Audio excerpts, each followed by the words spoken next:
ഇന്ന് തന്നെ ഡൗൺലോഡ് ചെയ്യൂ. കാണൂ നിങ്ങളുടെ ഫേവറേറ്റ് ഷോസ്. പിന്നെ പോലീസ് സ്റ്റേഷനിൽ കണ്ട വന്ദനം ഒപ്പിട്ട പരാതി ആകാശത്തോടെ പറന്നു വന്നാണോ?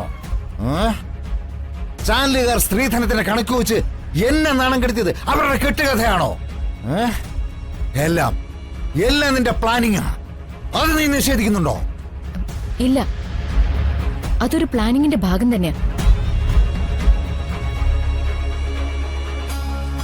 പക്ഷെ ആരുടെ ഐഡിയ ആണെന്ന് എനിക്കറിയില്ല. എന്നെപ്പോലെ കുറുപ്പ് സാറും ആ ഗൂഢാലോചനയിൽ പെട്ടുപോയതാ.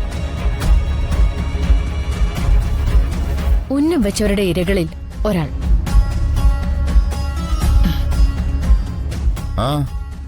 ഇതൊന്നും വിശ്വസിക്കരുതാ. കുടിച്ച വെള്ളത്തെ വിശ്വസിക്കരുത്.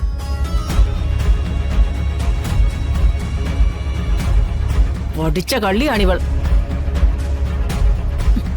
ഇപ്പൊ ഇങ്ങോട്ട് കെട്ടി എഴുന്നള്ളിയിരിക്കുന്നതേ നിനക്കെതിരെ എന്തോ കരുനീക്കാനാ. ശത്രുക്കള് തമ്മില് ഒരു വാതിലിന് അപ്പുറം ഇപ്പുറം നിന്നുള്ള കൂടിക്കാഴ്ച അത്ര ശുഭകരമല്ല. വന്ദനെ, അകത്തേക്ക് വാ. അകത്തോട്ട് വരാനോ? അതെ, നാത്തൂന്റെ കേൾവിക്ക് തകരാറൊന്നുമില്ലല്ലോ. പഠിച്ച കള്ളിയുടെ കരനീക്കങ്ങൾക്ക് അടുത്ത് നിന്ന് ചെവി കൊടുക്കണം നാത്തൂനെ. പോലീസ് സ്റ്റേഷനിൽ അങ്ങനൊരു പരാതി എങ്ങനെ എത്തിയെന്ന് ഞാൻ വിശദീകരിക്കാം. അയ്യോ, വേണ്ട വേണ്ട വേണ്ട. ഞങ്ങൾക്ക് നിന്റെ അളിഞ്ഞു നാറിയ വിശദീകരണം ഒന്നും കേക്കണ്ട. എനിക്കേ പറയാനുള്ളത് ആനന്ദവല്ലി അപ്പച്ചിയോടല്ല, സാറിനോടാ.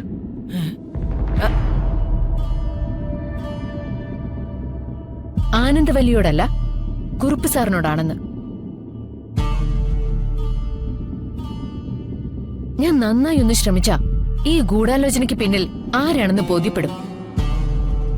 ഇതിനു മുന്നേ പല ആരോപണങ്ങളിലും സത്യം തെളിയിച്ച പാരമ്പര്യം എനിക്കുണ്ട്. ദേ, എന്നോട് വെല്ലുവിളിക്കുന്നത് സൂക്ഷിച്ചു വേണം. എന്നോട് ഇങ്ങനെ സംസാരിക്കാൻ നിനക്ക് എന്ത് ധൈര്യം അടിയുള്ളത്?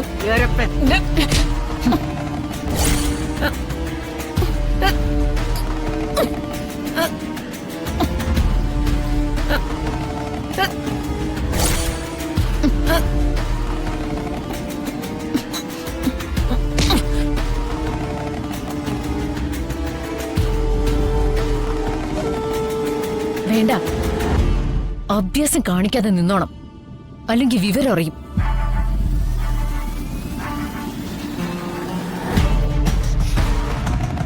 ഇത്രയും കാലം എല്ലാ കൊള്ളരുതായ്മകളും ക്ഷമിച്ചത് ജഗനെയും സുമലതാമയും ഓർത്തിട്ടാ. ഇത്രയും വലിയൊരു ചതി നടന്ന സ്ഥിതിക്ക് ഇനി ഞാൻ ആരുടെയും മുഖമൊന്നും നോക്കുന്നില്ല.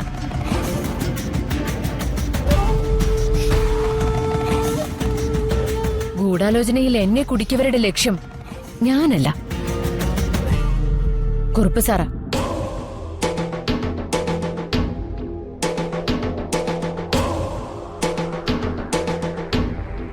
കുറുപ്പ് സാറിന്റെ നാശമാണ് അവരുടെ ലക്ഷ്യം.